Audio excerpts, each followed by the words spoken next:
I call the member for Heffron.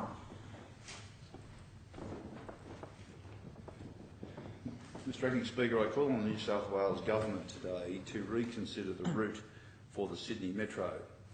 As I have indicated in this House previously, I believe the Botany Road at Waterloo is the wrong location for the Waterloo Metro station.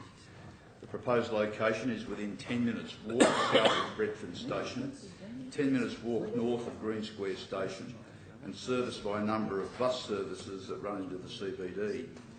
Placing Waterloo Metro Station on Botany Road has more to do with leveraging public land for the highest price from developers instead of delivering for the current and future transport needs of the largest urban renewal redevelopment project in Australia's history, Green Square.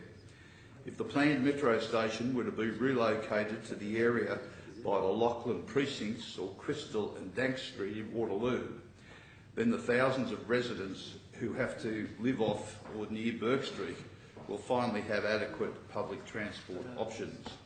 This then will present an opportunity to extend the Sydney Metro to the Green Square precinct. When completed, the Green Square precinct is expected to be home to more than 70,000 residents.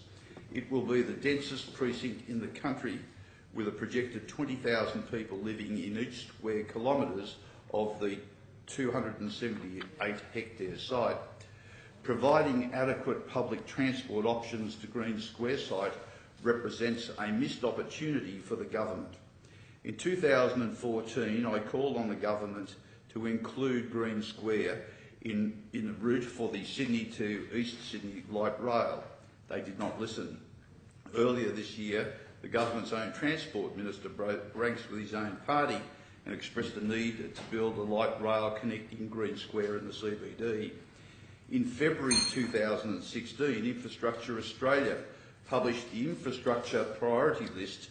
It identified the lack of transport options for the northern and eastern sections of Green Square, connecting Green Square to the CBD, as a serious gap in public transport infrastructure provision for our city. Infrastructure Australia argued that increasing bus services in the area would not only be an adequate solution because it would add to road congestion. This was also the finding of the government's own 2012 report on transport management and accessibility for the Green Square precinct. This provides an opportunity for the Metro Rail to extend further south to service the ongoing development in the Rosebery precincts into Mascot and East Lakes, and potentially the Sydney Airport and Port Botany precincts.